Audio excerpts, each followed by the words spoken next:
la de Mario Montalbetti, que nos está visitando para participar del 7º Festival de Poesía de la ciudad, pero también, como tratamos de hacer todos los años, nos acercamos a este espacio en particular, a las clases de literatura contemporánea y de la literatura latinoamericana, para que el alumnado tenga la posibilidad de charlar con esos invitados. Nosotros es una alegría enorme y le agradecemos fundamentalmente a Mario la gentileza de participar en esta actividad. Recordar que, además de los alumnos de la cursada, ha habido gente de otros espacios, de las escuelas secundarias, gente que está interesada en la obra de Mario. Y esto tiene mucho que ver con el hecho de que estamos en una universidad que está abierta al público todo el tiempo, no solamente cuando tenemos un invitado especial. Y que es parte de uno de los pilares de nuestro sistema de educación pública, y nunca tenemos que dejar de reivindicarlo. Respecto de Mario Montalbetti, voy a decir 2 o 3 cositas que seguramente algunos de ustedes ya han leído y escuchado, que es docente, y por eso comenzó su tarea borrando el pizarrón, nos enseña en las pedagógicas. Por supuesto, estudió literatura, pero su carrera o su especialización es en lingüística, y trabaja en la Pontificia Universidad Católica del Perú. Y su primer libro es Perro Negro, que se publicó allá por el año 78. Luego fue fundador, o participó de manera activa, de una revista muy importante de la vida cultural del Perú, como fue Hueso Húmero, con Mirko Lauer y Abelardo Oquendo, ¿cierto? Y después publicó Fin Desierto, Llantos Celicios, 5 segundos de horizonte, El lenguaje es un revólver para 2, 8 cuartetas contra el caballo de paso peruano, Simio meditando ante una lata oxidada de aceite de oliva, entre otras obras.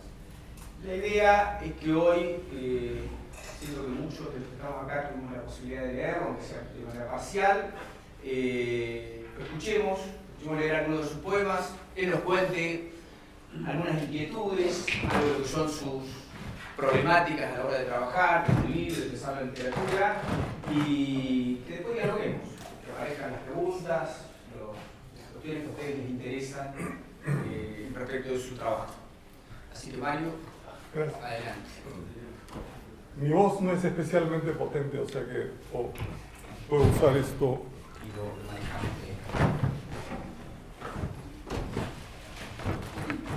¿Sí? ¿Se escucha algo? ¿Se escucha? ¿Se escucha? Sí. Ok.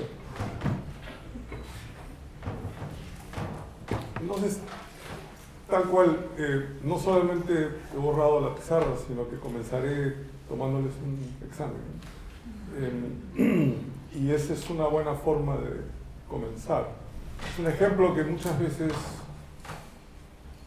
uso para comenzar a dialogar sobre el poema como objeto. Y es el siguiente.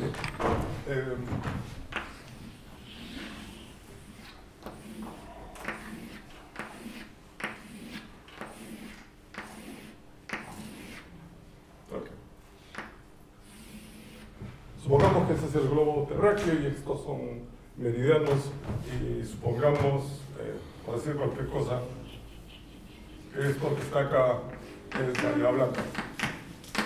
¿Okay? Supongamos que son las 12 del día en Bahía Blanca, 12 del mediodía.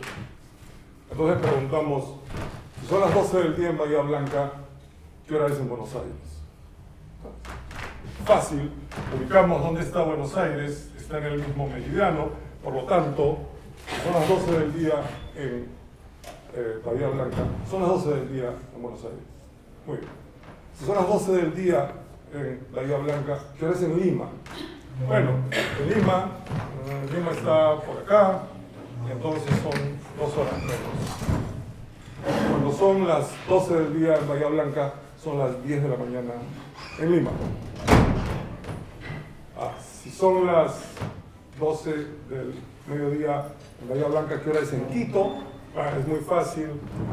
Disculpen la referencia futbolística, sí.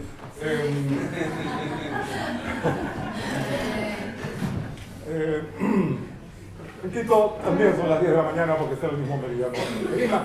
Y podemos seguir haciendo esto. ¿Qué hora es en Madrid? Entonces son las 12 del mediodía, creo que son las 5 de la tarde en Madrid. Entonces vamos acá, 1, 2, 3, 4. Por acá está Madrid, entonces son las 5 de la tarde en Madrid. Todo funciona muy bien. Y ahora viene la pregunta. Si son las 12 del mediodía en Bahía Blanca, ¿qué hora es en el Polo Norte? Es muy fácil. Acá está Bahía Blanca, seguimos, acá está el Polo Norte. Si son las 12 en Bahía Blanca, son las 12 en el Polo. Pero como ustedes observarán, esto tiene un problema. Porque si son las 5 de la tarde en Madrid, ¿qué hora es en el Polo Norte? Es fácil. Son las 5. Es decir, en Bahía Blanca, 12 del mediodía, en Madrid, 5 de la tarde, en el Polo Norte, 12 del mediodía y 5 de la tarde. Y 10 de la mañana. Y 8 y 8 y cuarto. Y como ustedes ven, en el Polo Norte son absolutamente todas las horas. No os estoy engañando, es así. El punto es el siguiente: hay un punto, en realidad dos, el Polo Sur funciona igual, pero hay un punto en el globo terráqueo del cual decir o preguntarse qué hora es no tiene ningún sentido. No tiene ningún sentido porque es todas las horas. Es decir, si estoy, o sea, es las 5 de la tarde, es las 12 del mediodía, es las 10 de la mañana, es la 1 de la mañana, es la 1:01 de la mañana, son absolutamente todas las horas.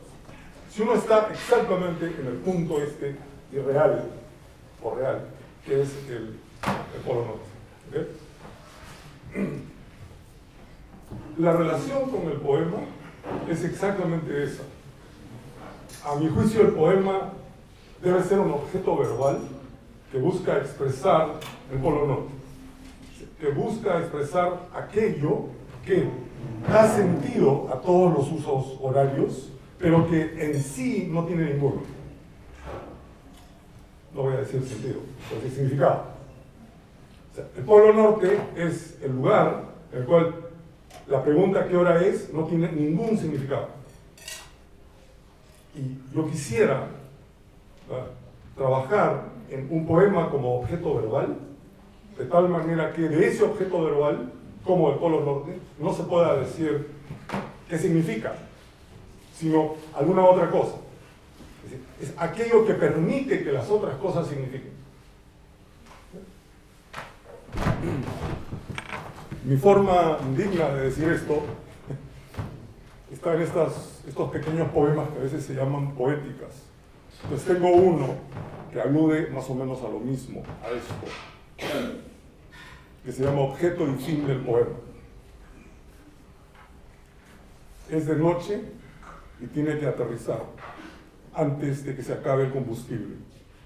Así terminan todos sus poemas, tratando de expresar con un lenguaje público un sentimiento privado. Su ambición es el lenguaje del piloto hablándole a los pasajeros en medio de una situación desesperada. Parte engaño, parte esperanza, parte verdad.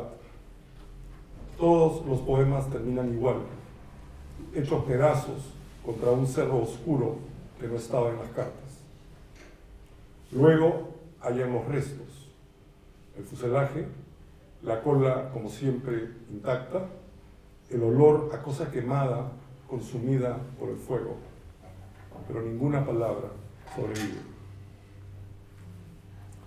La otra forma de decir básicamente lo mismo es otro poema que también es una especie de arte poética, que se llama Como Walcott, y que es: escribo a mano con un lápiz mongol número 2 mal afilado, apoyando hojas de papel sobre mis rodillas.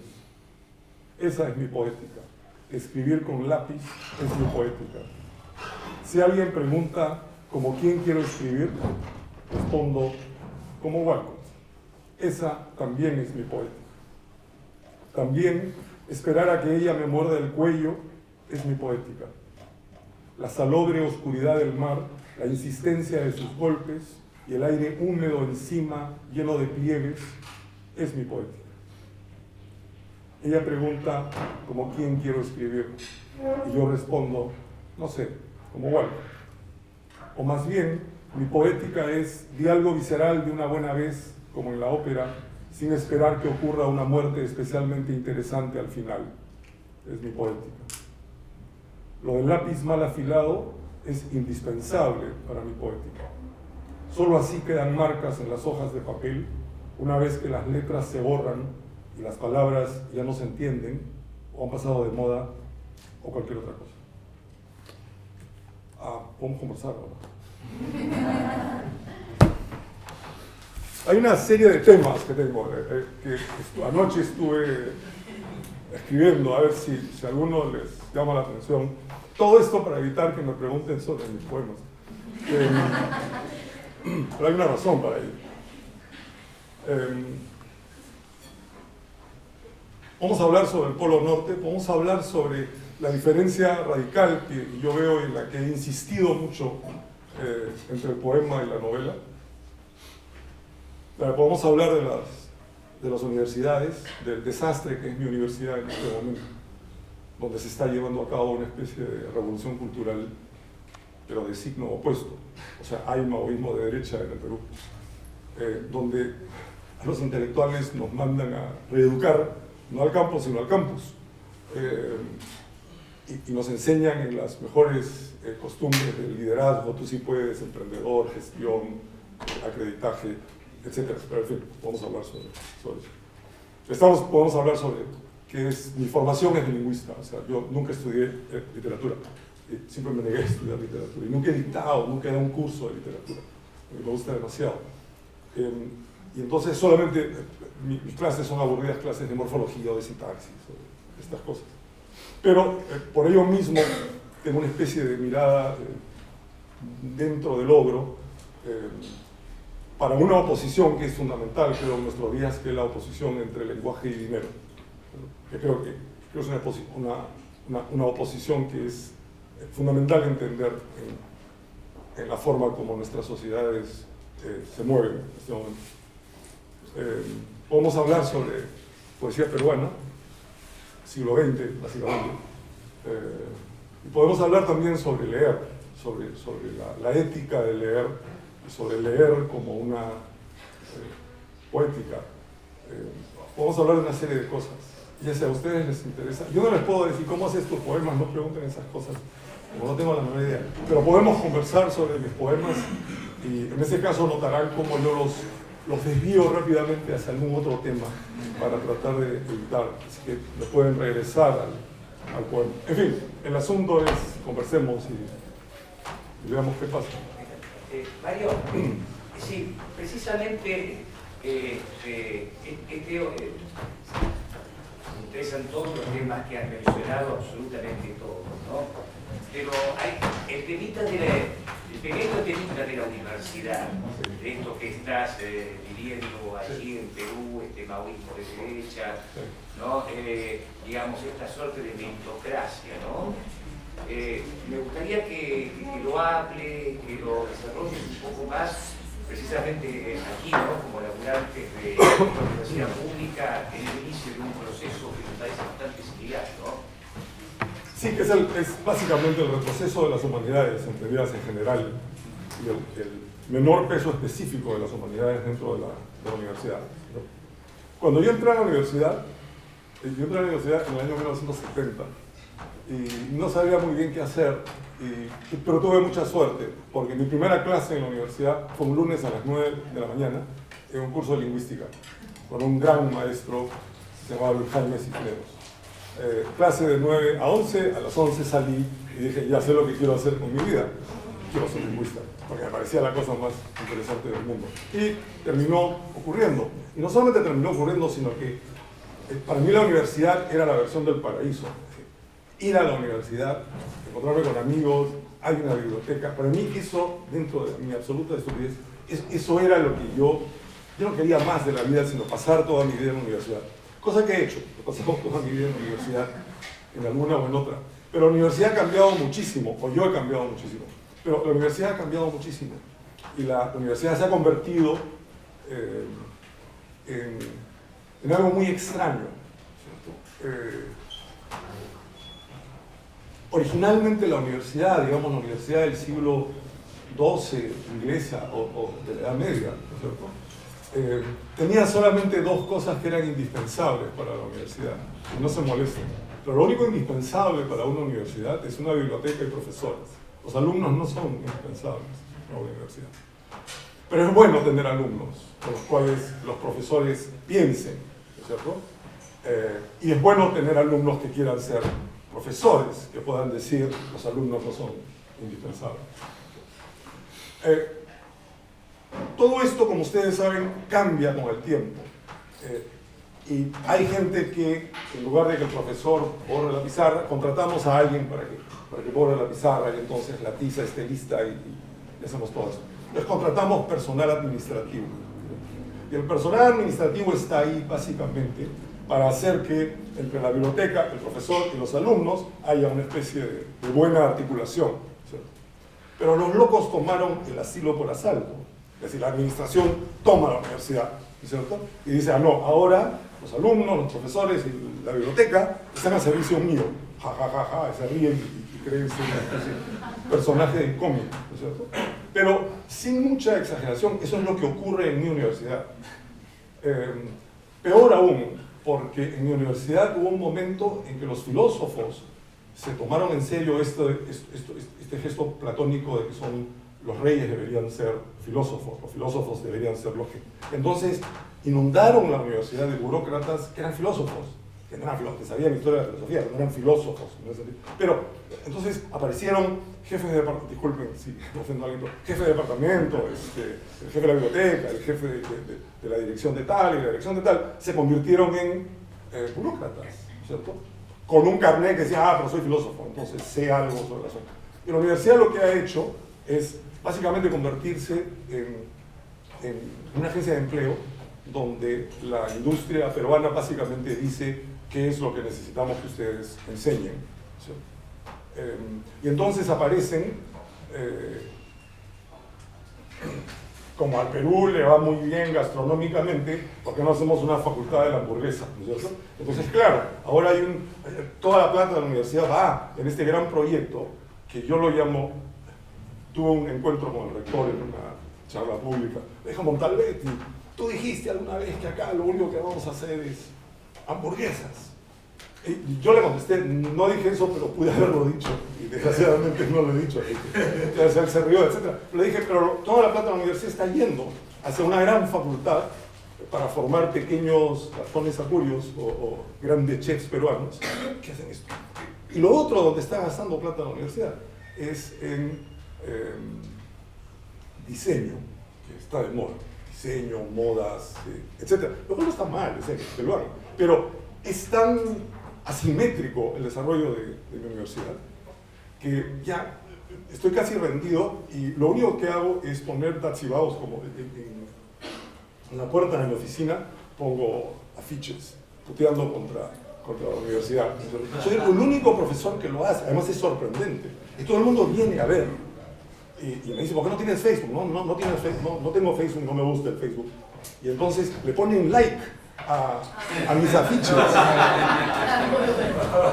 Y no solamente hacen eso, sino que les toman fotos y sí los cuelgan en Facebook y los reproducen. El punto es, tengo una gran desilusión en lo que se ha convertido la universidad, en el escaso peso de las humanidades, en esta especie de tendencia hacia el número fácil,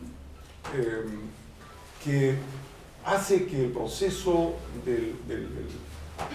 la dirección de la universidad sea absolutamente irracional. Nadie piensa qué queremos hacer con una universidad. La queremos pública, la queremos privada, la queremos 10.000, 50.000 estudiantes. ¿Por dónde va? Eso no se piensa en mi universidad.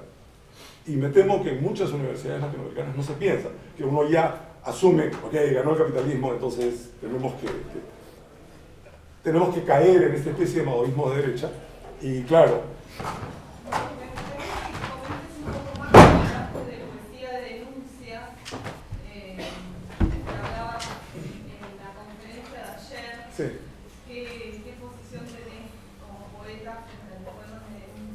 Ya, voy a decir algo terrible que probablemente no caiga bien, pero es lo siguiente. Yo creo que el poema no se define por su contenido, sino por lo que le hace al lenguaje. Es muy importante denunciar políticamente cosas que vemos y cosas que no vemos, como dije ayer, ¿ok? Pero no creo que el poema sea el lugar para hacer eso. El poema denuncia de otra manera. Y creo que la denuncia del poema es la de modificar el lenguaje, la de estirar el lenguaje, la de hacerle cosas al lenguaje. No simplemente al de usar el lenguaje para... Sí, usamos el lenguaje para hacer la denuncia, pero yo no veo que por ahí haya un poema. Porque esos poemas se vuelven, como de ver, perfectamente predecibles. Esto no quiere decir de que yo no pueda hacerle cosas al lenguaje, con denuncia también, pero creo que el punto central que define al poema como objeto verbal interesante es lo que le hace al lenguaje. Y cuando vos decías que la metáfora en parte funcionaba porque se volvía intolerable La literalidad. lo literal, Sí. la literalidad, ahí no hay un valor positivo en la metáfora en el sentido que a veces para dar cuenta de lo intolerable de la realidad, como en la Argentina puede ser el terrorismo de Estado, es la operación de la metáfora justamente es efectiva en ese sentido. Sí, pero no como poema. Ese es el punto. O sea, sí, es efectiva como arma política, no es muy efectiva como poema, porque tiene este problema, o sea, y hacemos metáforas, o sea, es imposible no metaforizar. Es decir, y ahora hablo como lingüista, es decir, digamos, ¿cómo aprende un niño el verbo correr? Pues a un perrito que está corriendo y dice corre. O sea, no lo aprende como especificación de un predicado abstracto. Por ejemplo, mover las piernas relativamente rápido uno en relación al otro. Nadie le dice eso al niño. El niño ve, ¿ok? Entonces el niño ve y en un momento le dicen al niño, por ejemplo, no dejes el agua corriendo. Y el niño dice, se puede correr sin piernas, se puede correr sin patas. Y entiende perfectamente lo que le han dicho. ¿Ok? Ese salto es un salto realmente creativo y probablemente metafórico. ¿Sí? Y lo hacemos constantemente, al punto que nunca tenemos idea de cuál es el uso original, no metafórico o literal de algo. Pero lo que quiero decir es que cuando esta inevitable actividad metafórica se vuelve en la única arma de un crítico, que lo único que sabe hacer, no un crítico sino cualquier persona, que lo único que sabe hacer frente a un poema es decir, esto quiere decir B, esto quiere decir C. Creo que es un ejercicio de muy poca imaginación. Y yo iba más en contra de eso, en contra de una lectura que se agota en esta especie de juego. A ver, ¿qué cosa es A? Cuando hay otras cosas que se pueden hacer, creo, frente a un poema.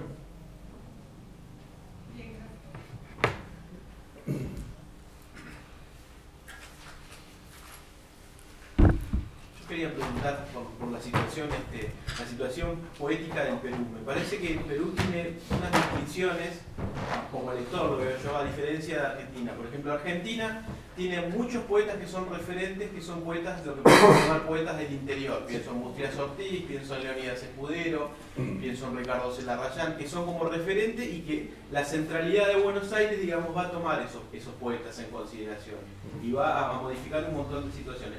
En el Perú pareciera que está Lima como un centro en donde las referencias vienen de afuera. Pienso, yo ayer hablaba de Roger Santibáñez, que él toma como modelo de Rapaun, por ejemplo.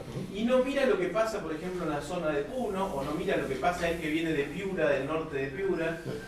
¿Cuál es el vínculo de la poesía, digamos, central en Lima? Si hay vínculo en realidad con todo el mundo, digamos, de Puno, con todo el mundo andino, digamos, del Perú. Hablaré del siglo XX, que es como el siglo de oro poético peruano, y lo que la resaca en el XXI. Nuestro mejor poeta no es limeño. Estuvo en la cárcel en Lima, pero no es limeño. Creo que para entender el siglo XX peruano, inclusive en términos de esta metaforización o no metaforización, hay dos extremos. Okay, Vallejo es uno y para mí Blanca Varela es el otro extremo. Es una poeta absolutamente extraordinaria, pero muy poco conocida fuera de del Perú. Pero yo diría que es una de las mejores poetas del siglo XX peruano. Tanto que define, creo, esta especie de oposición entre Vallejo y Varela. Y si agarramos la metáfora o la analogía de un átomo, Varela es un protón que está en el centro del átomo, ¿verdad? Y ese es el centro de la literalidad. Yo he escrito un libro sobre la literalidad de Varela. Cuando Varela dice hay una persona que tiene una canasta en su cabeza, es una persona que tiene una canasta en su cabeza. Ya, punto, ¿cierto? Al otro extremo de este protón del núcleo del átomo hay un electrón loco que está a vueltas, ¿cierto? Lleno de negatividad, lleno de una fuerza oscura que nadie controla muy bien, que es Vallejo, ¿cierto? Y estoy pensando más en el Vallejo de Trilce, digamos, ¿no? Pero también en ciertos poemas humanos, etc.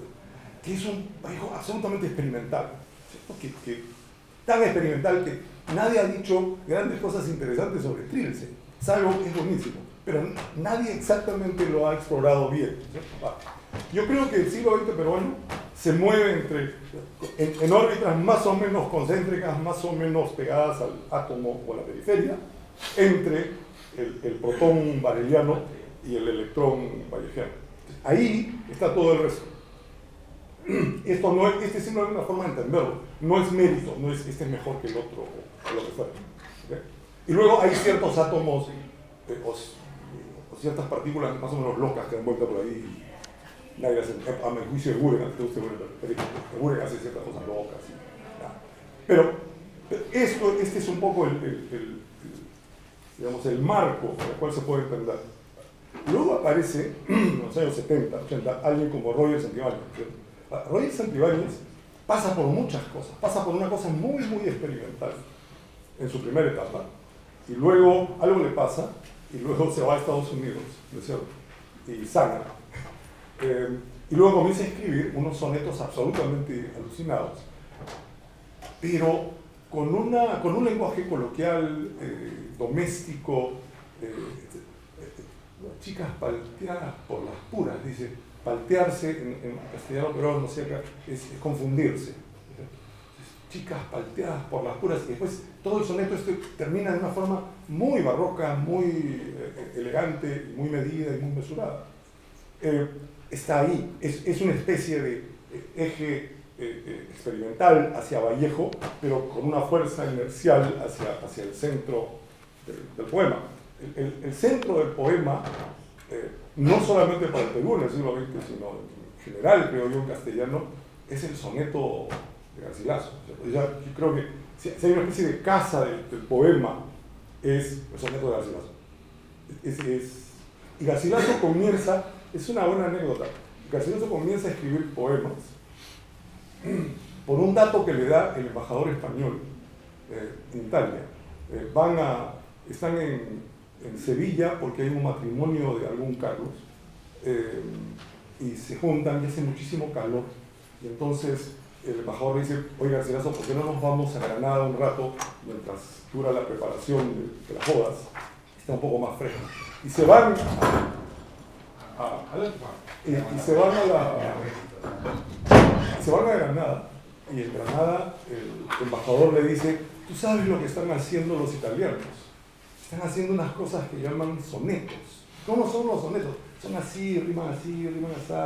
Y Garcilaso dice: qué bacán, voy a tratar, ¿no es cierto? Voy a ver si es que esto funciona. Y produce claro, para eso sirve un embajador, ¿no es cierto? Para saber cuáles son las formas poéticas del otro país, no para vender papas o choclos o lo que fuera.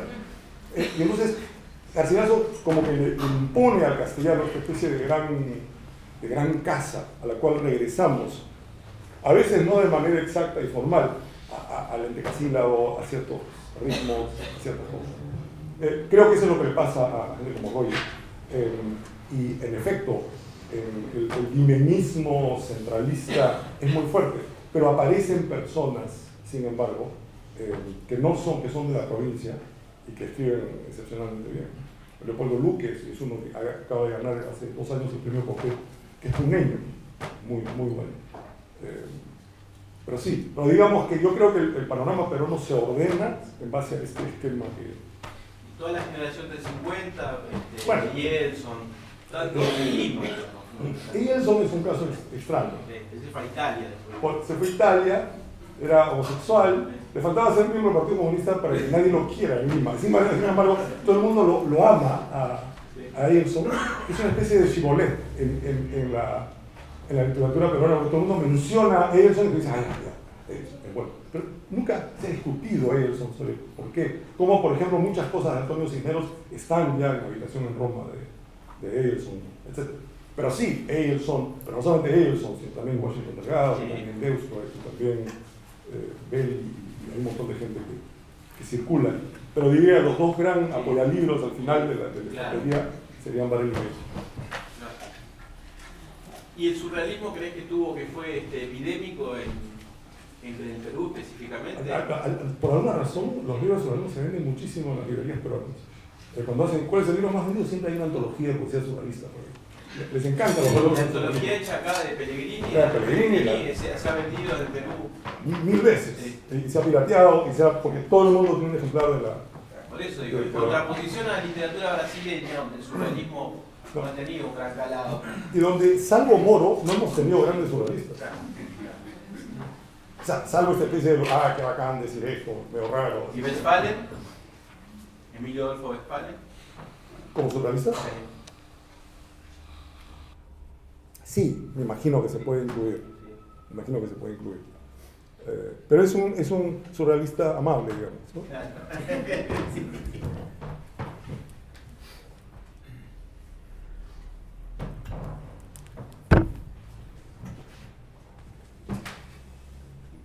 ¿Alguna otra? Mario, cuando hablabas de esta oposición entre lenguaje y poesía, Sí. ¿podrías explicitar un poco más esa idea? ¿El lenguaje y poesía? No, dinero. Y dinero, sí. No, me quedé pensando si cuando pensabas en esa oposición entre lenguaje y dinero, estaba incluida la poesía particularmente en esa oposición. Sí, en su oposición con novela, digamos, pero sí. Wallace Stevens, a quien amo, nos encanta mucho, decía, la poesía es una forma de dinero. Ok, yo creo que vivimos en una época, hay un gran texto de Boris Groys, que ustedes probablemente conocen porque fue editado acá en Argentina, que se llama La Postdata Comunista, que es una especie de redefinición del comunismo sumamente inteligente de Groys, G-R-O-Y-S. Y Groys plantea la oposición básica entre lenguaje y dinero. ¿Okay?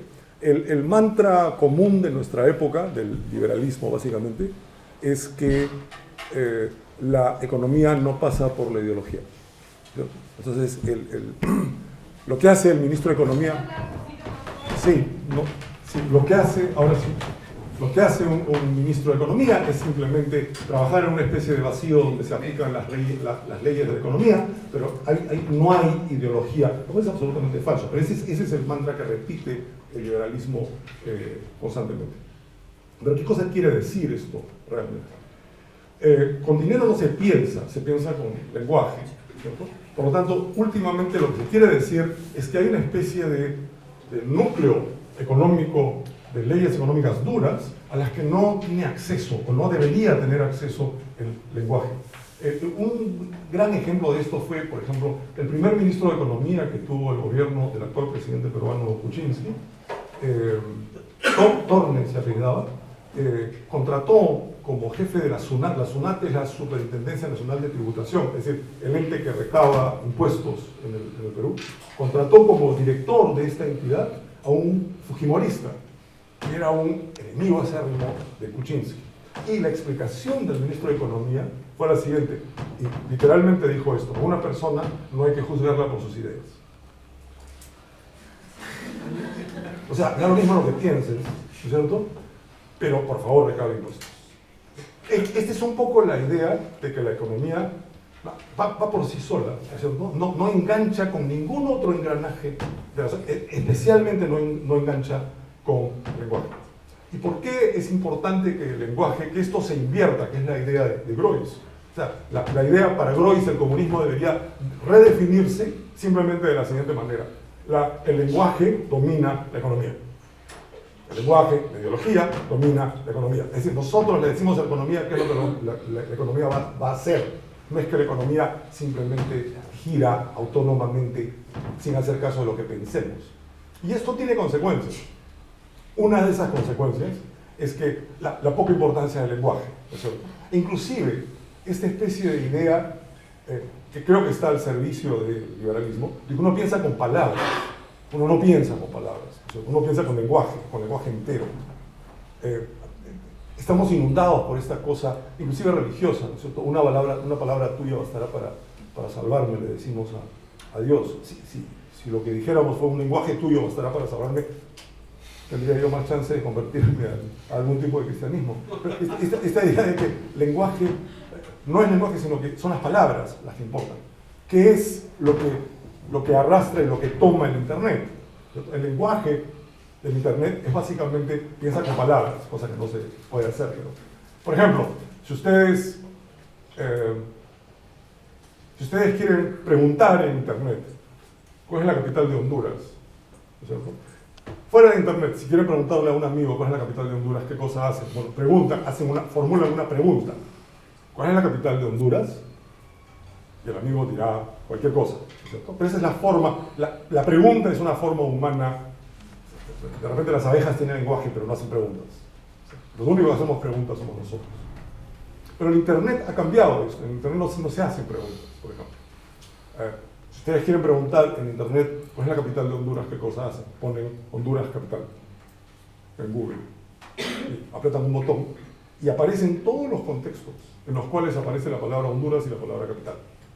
Y en uno de esos contextos ustedes deben deducir algo. Ustedes dicen, es la respuesta.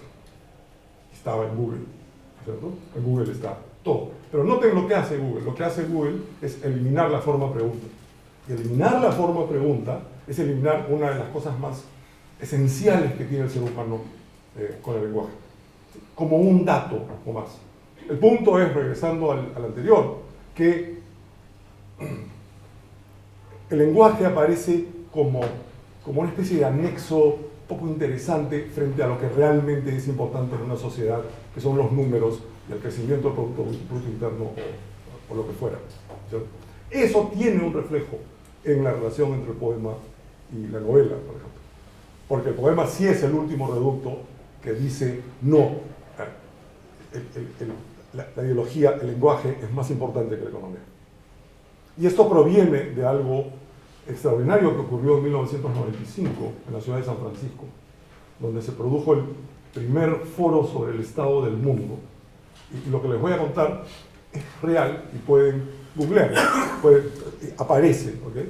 Y lo que ocurrió en 1995 es que una serie de líderes del mundo se reúnen en San Francisco, líderes del tipo George Bush padre, Margaret Thatcher, Bill Gates, Ted Turner, Gorbachev, etcétera, de 500 de esos, ¿okay? Se reúnen en un hotel en San Francisco.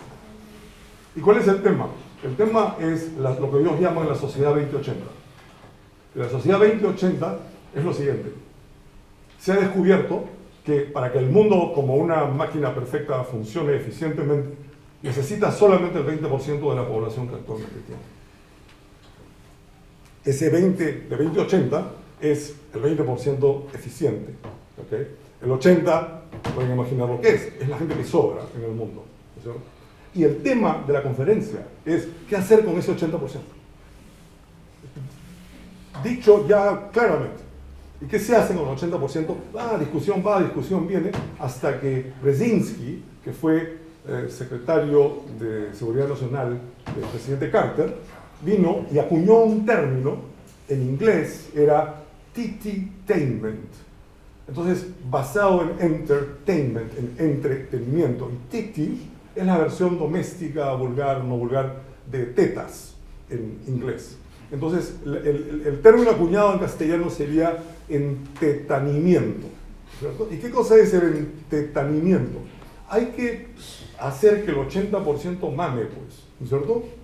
Hay que distraerlos, hay que darles un poco de circo, porque si no se van a rebelar, se van a molestar, no tienen trabajo, se van a sublevar, etc. Hay que calmarlos, ¿okay?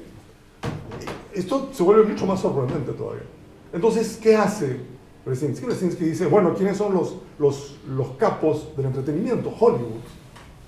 Entonces lo que tenemos que hacer es lo que hace Hollywood, es darle películas a la gente. ¿No? Darle películas ¿para qué? Para que se entretenga, para que el fin de semana puedan ir al cine, para que no la pasen tan mal, siendo este 80% despreciable que es, ¿no es cierto? Porque están de más en el mundo.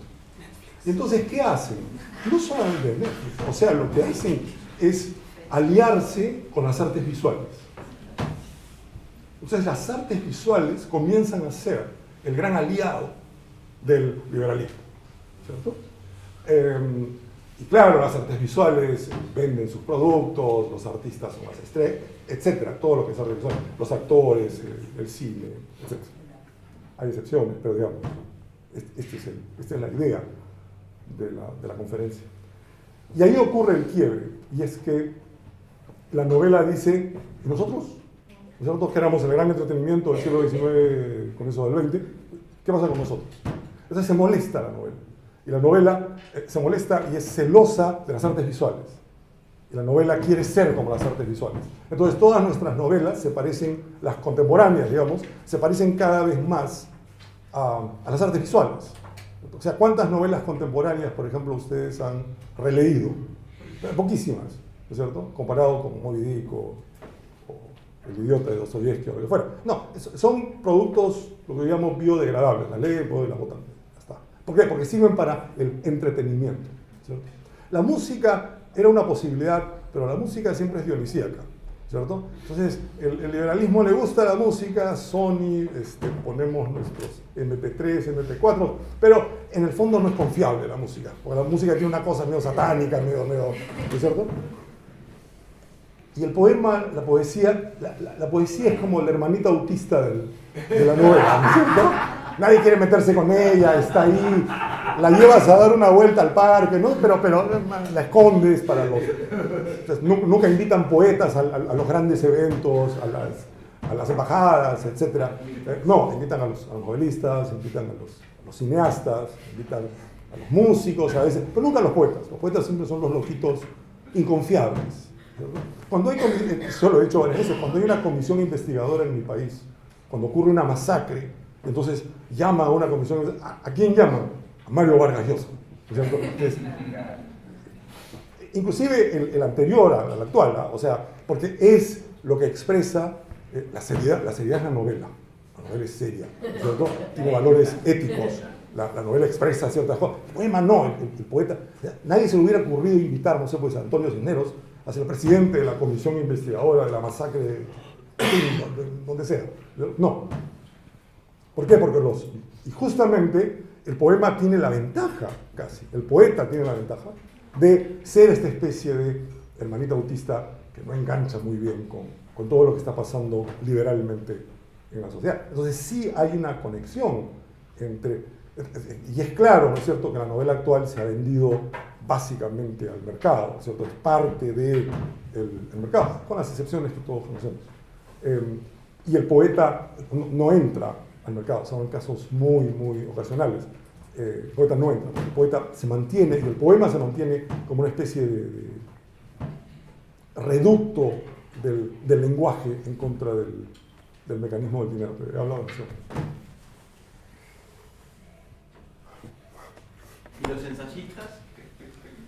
¿Qué pasa con ellos? No, digo, los poetas en contraposición a los novelistas, digamos, los ensayistas también a veces ocupan lugares hegemónicos que condicionan, digamos. ¿Qué piensan? Sabater, por ejemplo. No, en el caso de Perú, lo que era Cornejo Polar en su momento. No hay ensayistas en el Perú, no existe ya, el género desapareció. Así como desapareció el suplemento cultural de los diarios, desaparecieron también los ensayistas y desaparecieron los críticos. No hay críticos en Perú, ¿no es cierto? Y ni siquiera hay espacios donde los inexistentes críticos podrían escribir sus inexistentes crónicas. No, la situación en Perú es realmente delicada. Pienso en el intérprete de Vallejo, ¿cómo se llama? Ricardo. Tiene varios libros sobre Vallejos. Es muy conocido en el Perú. Ha sido profesor mío. Sí. Sí. González Vigil. Claro. Y él tiene un lugar muy hegemónico en el Perú y lo leen como si fuera el gran exégeta de Vallejo. No es exégeta, es el gran recopilador, digamos. Claro. Entonces, tiene un montón de antologías, tiene la obra completa. etc. Sí. Pero tiene también, pero no se lo digan a nadie, No. el peor verso de la poesía peruana. No, es que pueden morir algunos si se lo digo.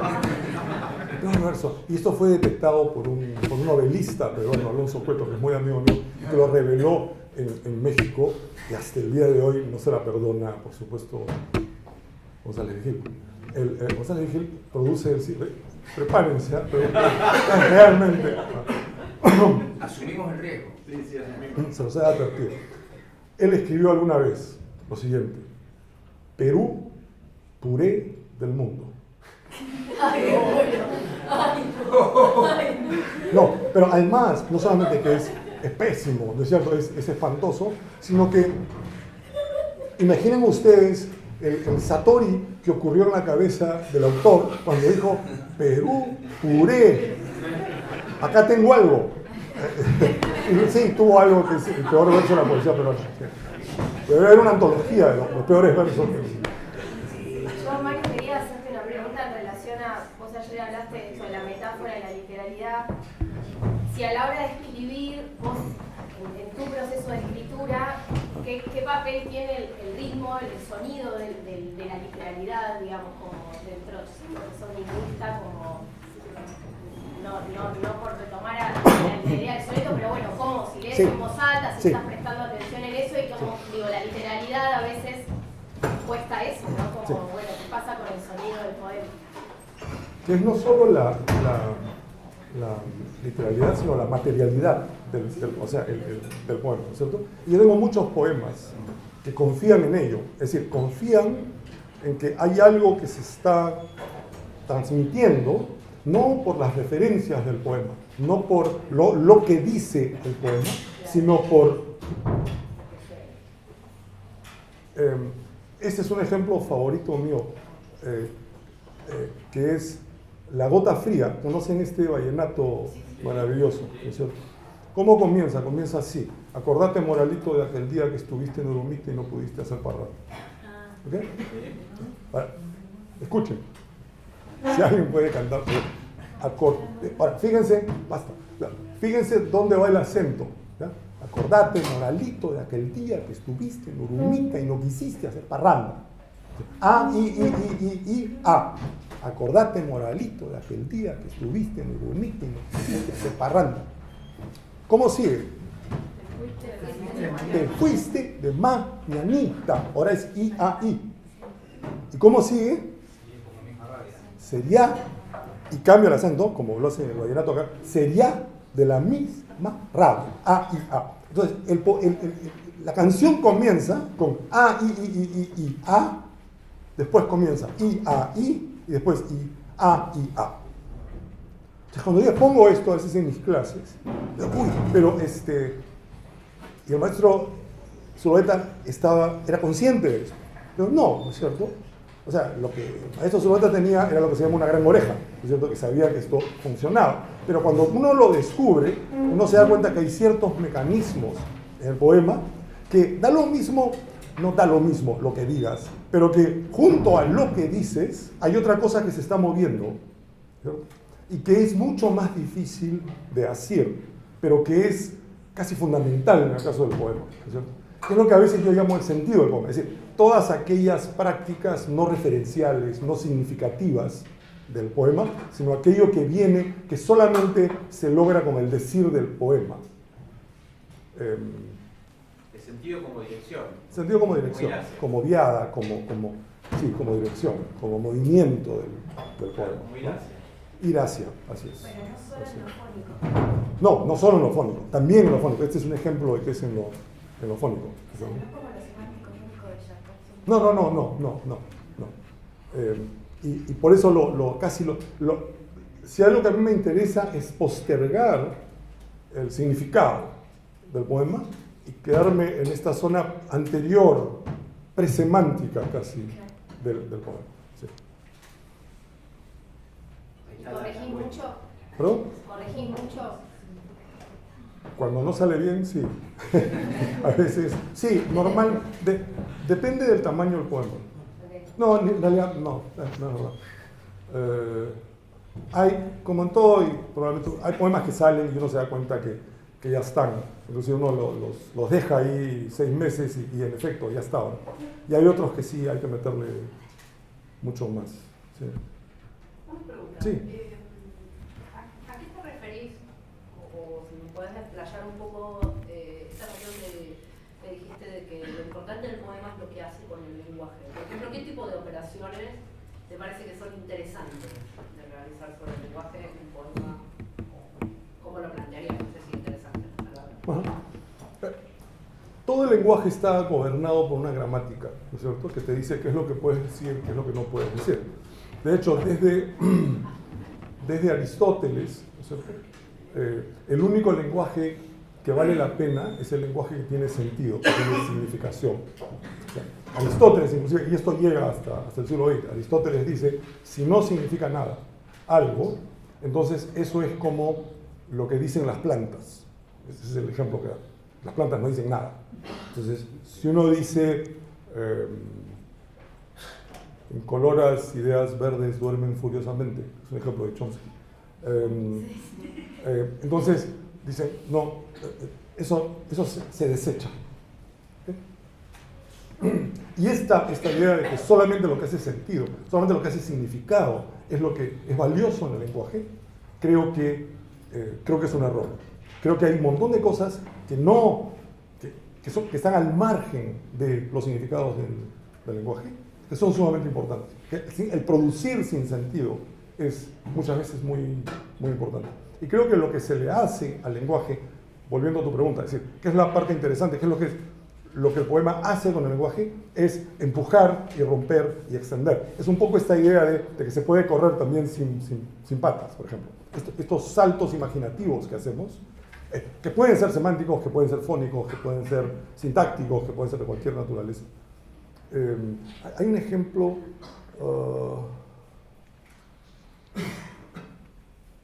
por ejemplo, Wallace Stevens, cuando Wallace Stevens dice, si todo el verde de la primavera fuera azul, coma, y lo es. Esa continuación no tiene nada de semántico, o sea, tiene que ver con un movimiento del verso que te lleva a esta especie de conclusión de la hipótesis de una manera más o menos inesperada. ¿Okay?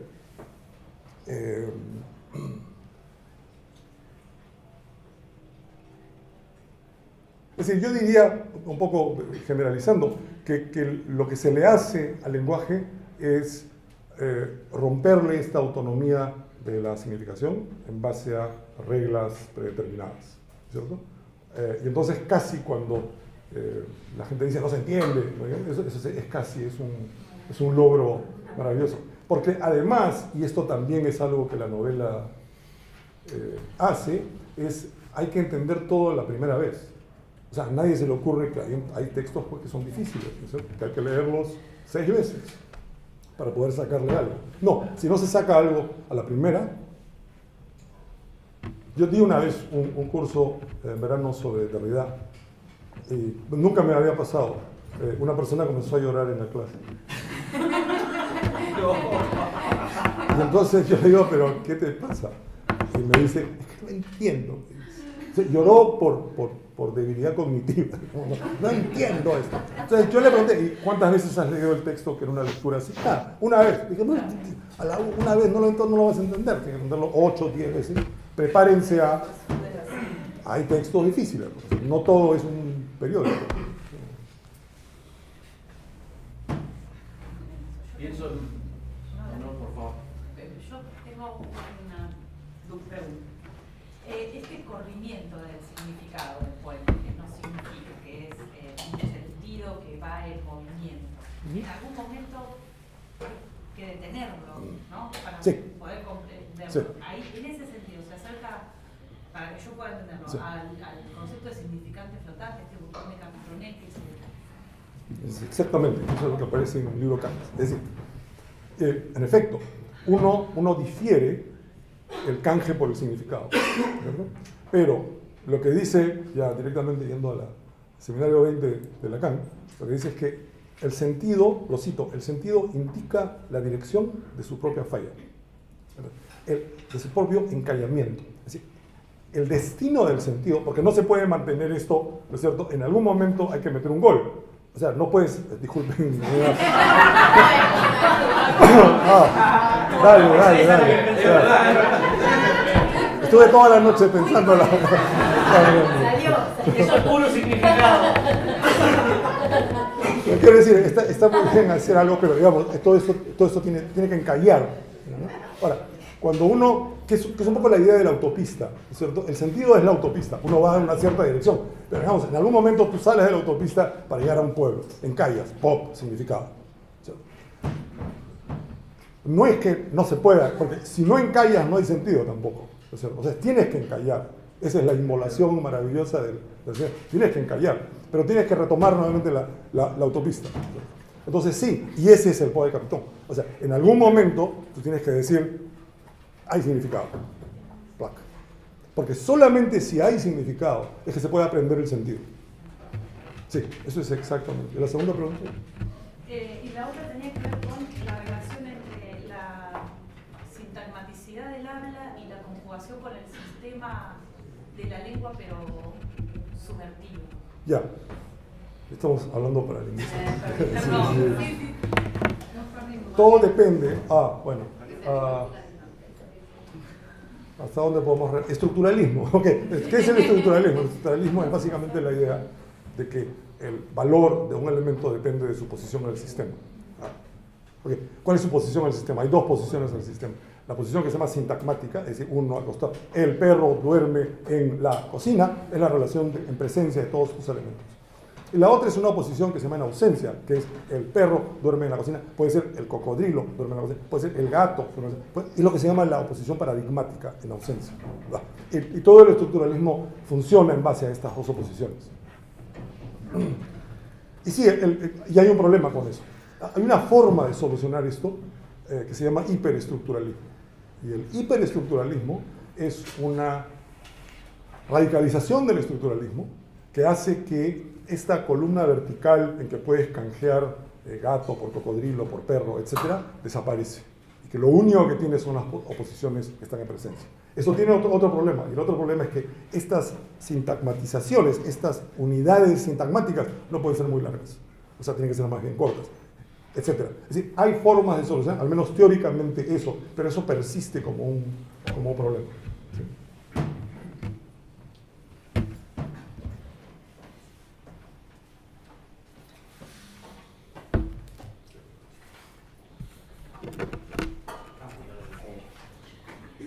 El trabajo sobre digamos, este trabajo de contra las reglas, digamos, del lenguaje, tiene que ver también con una postura ética de no alienarse con el material.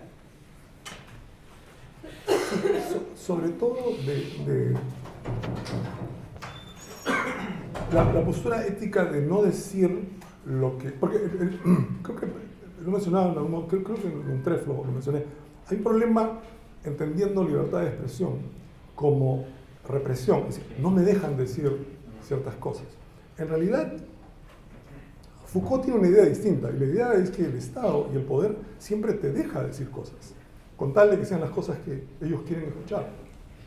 Entonces, es más bien así, te invitan a una entrevista en la radio o en la televisión, entonces te dicen, ¿cuáles son tus novelistas favoritos? ¿Cuáles son tus poetas? ¿Qué pasa en el Perú? Etcétera. Y en algún momento, cuando tú dices, sí, pero la universidad peruana no está funcionando, te dicen, lástima, mira, no hay tiempo, próximo domingo tal vez te invitamos, etcétera. O sea, es el momento en el cual dejas de decir lo que tiene que decirse. Entonces, creo que parte de eso es decir lo que no se tiene que decir, lo que no es predecible, ¿cierto? Y eso es lo que abre a un lenguaje que es un poquito más interesante. Eso abre además a hacerle cosas al lenguaje, no simplemente a repetir lo que se espera de nosotros. Y una cosita más, por ahí sí. Vamos dejando tranquilo. Sí. Eso, sentate. Claro. No, si en el Perú se puede pensar en una tradición de esas escrituras que van bajo esa ética que mencionabas vos, ¿no? Por ahí, rápidamente uno piensa en Vallejo, saliendo de la poesía, tanto, no sé, el zorro de arriba, el zorro de abajo Por ejemplo, de sí, Agueda, ¿sí? Sí. Y hasta la contemporaneidad. Porque yo normalmente escuché pensar en esa idea de como dos posturas, ¿no? Los que tienen fe Sí. en el dominio de la palabra y bueno, los que van en contra. Yo había propuesto de que hay dos tipos de escritores, los que tienen fe en el lenguaje y los que no tienen fe en el lenguaje. Los que tienen fe en el lenguaje son aquellos que creen que con un poco de tenacidad y resolución pueden agarrar el lenguaje del pescuezo y hacerlo decir lo que uno quiere decir. ¿Sí? Hay un montón de ejemplos de esto. Watanabe es un ejemplo de esto. Watanabe, no es un juicio de valor, es simplemente... Toño Cisneros es el ejemplo exagerado de esto.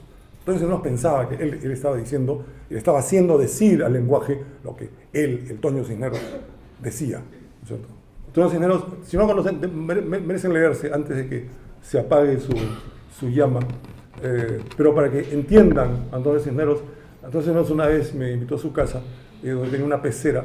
Le dijo, Mario, fíjate los pececitos que tengo acá. Entonces, le voy a dar un poco de alimento. El alimento caía, había un pez en el fondo. Me dije, ese pez en el fondo no hace nada, no se mueve, no busca el alimento. Un tonto. Tiene un poco más de alimento. Mira, este otro pez está desorientado, no lo reconoce como alimento. Fíjate. Entonces, echa un poco más de alimento y hay un pez que sale, ¡guau!, agarra el alimento y se mete. Ese pez es el Toño Cisneros de los pescaditos. Él no tenía ninguna duda, ¿no es cierto? Es lo más antiderridiano que existe en el mundo. No tenía ninguna duda de lo que estaba diciendo era lo que había que decir. Y por otro lado, existen escritores que pierden la fe en el lenguaje. Es decir, que creen que esto anterior no es posible. Y que además es peor, que sienten que son dichos por el lenguaje, que el lenguaje los usa para decir ciertas cosas. Y hay una tensión ahí entre no dejar o controlar esta especie de se dice, ¿no es cierto?, que el murmullo anónimo que sale del... Y hay personas que es obvio que están en este trance, ¿no es cierto?, en el trance de que sí, el lenguaje está diciendo cosas que uno realmente no controla. Estos últimos me parecen más interesantes. Personalmente, no tiene nada que ver con que sean mejores o peores, sino que estos últimos sí trabajan con hacerle cosas al lenguaje, más que aceptar que el lenguaje es un medio expresivo y yo puedo expresar lo que quiero, lo que fuera, ¿no? Me resultan personalmente más interesantes, entonces. ¿Y estos últimos quién serían en la lista de Montalbete, digamos? ¿Quiénes serían ejemplos, por ejemplo? Más allá del Perú, inclusive, ¿no? Sería el Perú. O en el Perú, no sé, o en Latinoamérica.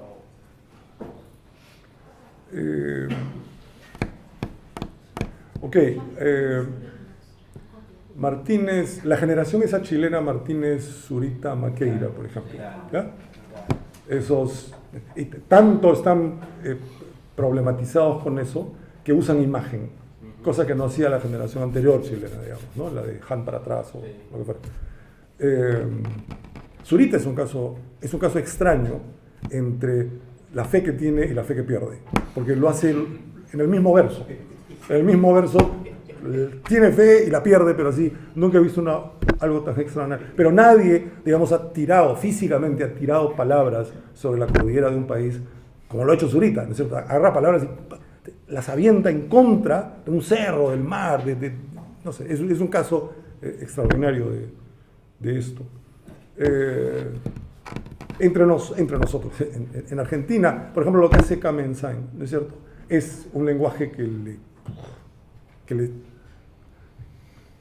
que la habita y que sale, ¿no es cierto?, y ella trata de controlar de la mejor manera lo que puede decir. Entonces a veces no sale bien y a veces no sale, pero hay algo más importante que eso que está saliendo, que a mí me interesa. Ortiz, ¿qué dicen ustedes? ¿Tiene o no tiene fe? Por momentos tiene una fe inmensa, ¿no? Por momentos parece resignado, pero sí, tal vez la división entre tener fe y no tener fe no es muy buena. El caso de Arguedas en el Perú es notable, porque en todas las novelas de Arguedas tiene fe. Las escribe en castellano y tiene fe, hasta Los zorros. Los zorros es el caso en que no sé lo que estoy haciendo realmente, ¿no? Es un diario, no es un diario, es un poema, no es un poema, no sé lo que estoy haciendo. El caso más interesante de Arguedas son los poemas de Arguedas, que nadie ha discutido realmente, pero que son extraordinarios y son de lo mejor que produjo el Perú en la segunda mitad del siglo XX. Y todos los poemas fueron escritos en quechua, inicialmente. Y él casi todos los tradujo, algunos son traducidos por otras personas, al castellano. Cuando los escribe en quechua, tiene fe total en el lenguaje. En las traducciones uno nota que algo pasó ahí. Sí. Y eso abre a algo que estaba conversando con Sergio, viniendo por acá, que es la cuestión de la traducción, ¿no es cierto? Y la cuestión de la tragedia. O sea, y yo había mantenido que la cerrazón familiar que existe en la tragedia griega, ¿no es cierto? Edipo, es una familia cerrada en sí misma que a esa cerrazón le corresponde también una cerrazón del monolingüismo, ¿cierto? Es casi inexplicable que Edipo sea un políglota, ¿no es cierto? Mira, las personas de la tragedia griega que son políglotas, como Casandra, por ejemplo, no son trágicas, porque conocen el destino, saben lo que va a pasar, etc. No, son estos monolingües cerrados. Entonces la traducción se abre a esta especie de no tragedización del texto. Pero, en fin, eso es algo que había que pensar con más cuidado. Hay como una fe originaria. Sí, claro. Sí, claro. Y sobre todo una especie de no hay salida de mi lengua, ¿no? Mi lengua está totalmente cerrada. Pero cuando decimos, esto es lo que en francés se dice, es como que se desinfla la fuerza del original, ¿no? Me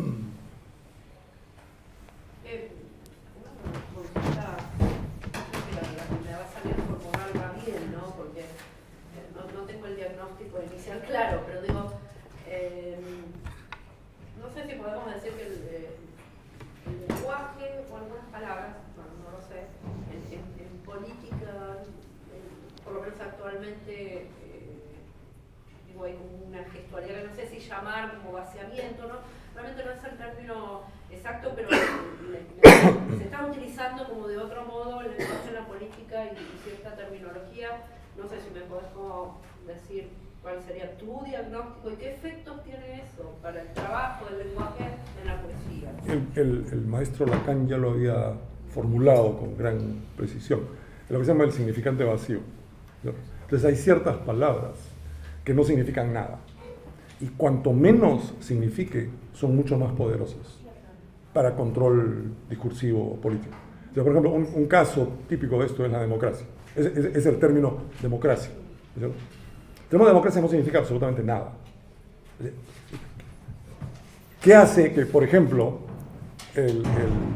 existan monarquías democráticas, existan democracias liberales, existan democracias socialistas, existan 7, 8 variedades? ¿Qué tienen en común todas las democracias? El Pol Pot pensaba que estaba en un régimen democrático. ¿Qué tienen en común todos los movimientos democráticos del mundo? La respuesta es que todos usan el término democracia. Nada más, ningún contenido, porque cada persona un voto, no, eso no es verdad, ¿cierto? En ciertas democracias socialistas no todo el mundo vota, ¿cierto? O pues, en ciertas democracias liberales no es obligatorio el voto, o mejor no votes, ¿cierto? Etcétera. Entonces, no tienen nada en común salvo llamarse democracias. Ahora, tienes que llamarte democrático para poder jugar el juego de la política. Si nosotros nos juntamos y decimos, ¿sabes qué? Ya es hora, fundemos un movimiento antidemocrático. Y salimos ahí a las calles, es decir, movimiento antidemocrático Bahía Blanca.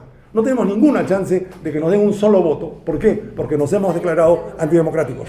No importa qué propongamos, ¿no es cierto? Pero ser democrático es como decir, acá está mi carnet, puedo jugar a la política. Puedes jugar a la política con tal de que respetes el carnet, es decir, que democracia no significa nada. Porque si significa algo, y entonces lo que existen son estas cosas que mucha gente ha estado discutiendo sobre la hegemonía, por ejemplo, de ciertos significantes, ¿no es cierto? Entonces, cuando un significante, no, pero yo soy la verdadera democracia, entonces reventaste a la otra democracia, ¿no es cierto? Porque no es la verdadera, a pesar de que todas estas son vacías de significado. Zizek tenía un ejemplo maravilloso, ¿no es cierto? Que era cuando cae Ceausescu en Rumanía. Hay una persona que sale a las calles con una gran bandera rumana, donde estaba el escudo le habían hecho un hueco, ¿sí? Lo habían cortado. Entonces salía con la bandera rumana con un hueco en el medio. ¿Sí? Salía por las calles. ¿Y qué cosa estaba haciendo para Zizek, que es absolutamente real? Estaban buscando un significado. Era un tipo que decía, se busca significado. Llenen este hueco. ¿Qué ponemos acá como escudo? ¿No es cierto? Pero para regresar a tu pregunta, claro, cuanto más vacío, o terrorismo, digamos, ¿no es cierto? O sea, si tienes un avión con bombas, eso ya no es terrorismo. O sea, es indispensable no tener una fuerza aérea para ser terrorista. No entiendo eso. O sea, cuando Estados Unidos tira bombas sobre Sudán, eso no es un acto terrorista. ¿Por qué? Porque tiene una fuerza aérea. El día que ISIS se consigue unos aviones y comienza a tirar bombas, dejan de ser terroristas. Se convierten en otra cosa, enemigo militar o lo que fuera. No estoy apoyando ninguna de las dos posiciones. Lo que quiero decir es indispensable. El término terrorismo todavía no ha sido definido en Naciones Unidas. Se pasaron 2 años tratando de definir terrorismo. Es que claro, para los iraníes, los gringos eran terroristas, para los gringos los norcoreanos son terroristas, para los coreanos, es claro. ¿Por qué? Porque lo ideal es que no signifique nada. Y entonces tiene un cierto valor político. Entonces, claro, ¿qué hace el poema? ¿No es cierto? Entonces, la reacción sería, darle significado. No creo que sea eso. Darle otra cosa, que va a terminar siendo significado porque va a tener que encallar, pero darle sentido, darle movimiento. Pero sí, claro, el lenguaje político, que es el lenguaje básicamente del periodismo ahora, desgraciadamente. En mi país peor todavía. El periodismo en mi país es realmente lamentable. Pero en general el periodismo es una forma de manejar significantes que son además los que dan miedo, ¿no es cierto? O sea, si parte del periodismo de lo que se encarga es de asustar a la población para fines políticos, no hay mejor forma de asustar a la población que utilizando términos que no significan nada. Es como decir, ¡bum! Ah, me asusté. ¿Por qué? No sé, me asusté. Democracia es como decir, ¡bum!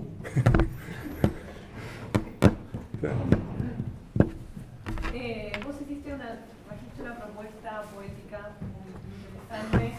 Yo te iba a preguntar qué tradiciones poéticas o filosóficas, porque nombraste autores, recitaste poemas, qué tradiciones poéticas y filosóficas te hicieron llegar a esta propuesta poética.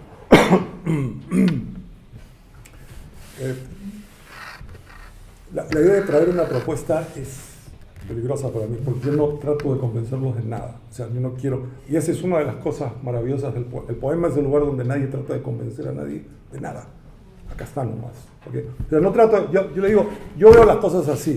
Si les interesa, pueden verlas de una manera parecida o sacar algo o lo que fuera. No quiero venir acá asumiendo de que, fíjense, es así. No es como yo lo veo nada más. ¿Okay? Pero... ¿Qué tradiciones? Hasta las 2 nomás tenemos acá, ¿no? O sea, es larguísimo. Porque hay muchas, ¿no es cierto? Y hay muchas que uno las absorbe inconscientemente. Antonio Cisneros, que daba un taller de poesía inglesa en San Marcos. Yo estudiaba en la Católica, pero corríamos a San Marcos a escuchar sus clases. Nos hacía pues talleres de imitación, ¿cierto? Entonces, dentro de poesía inglesa, porque era lo mismo como se llamaba el curso, entonces imitábamos poetas chinos. Entonces decía, es indispensable imitar a los poetas chinos, a Li Po, por ejemplo, Li Taibo. Entonces, daba como ejercicios, hagan un poema que pueda pasar por un poema de Li Po. Entonces, después los corregíamos, decimos sí, porque para él, por ejemplo, la imitación te permitía saber internamente cómo funciona el mecanismo de cierto poema, ¿no? Entonces eso fue importante. Entonces vino toda una tradición china de lecturas de poesía china que fue muy, muy fuerte. El colegio, la escuela me pudrió con la literatura española del 19, que la detestaba. Siempre me gustó la literatura como tal, como literatura. Y por eso creo que terminé lingüística, que me interesaba más lo que hacía el lenguaje que lo que hacían los cánones separando cosas. Y luego filosofía fue mucho más importante. Bueno, lingüística, tengo toda mi formación que es de lingüista. Y en filosofía sí soy un francotirador. Leí lo que me provocaba leer y últimamente ha sido mucho de esta onda que comienza con Foucault que pasa por Deleuze, que pasa por Derrida, que termina en Badiou o Milner, que hay un movimiento ahí que me resulta interesante. Miyazu también. Ay, me hubiera encantado ser filósofo francés, creo.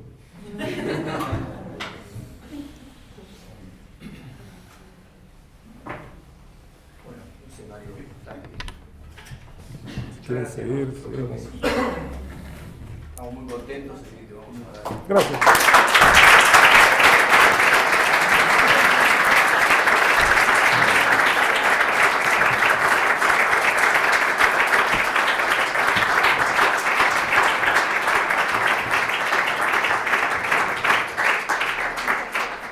Bueno, gracias Mario por este momento, por esta linda posibilidad. Y invitarlos a que sigan en el desarrollo del festival. Ahora tenemos una charla a las 2 de la tarde en el 8º piso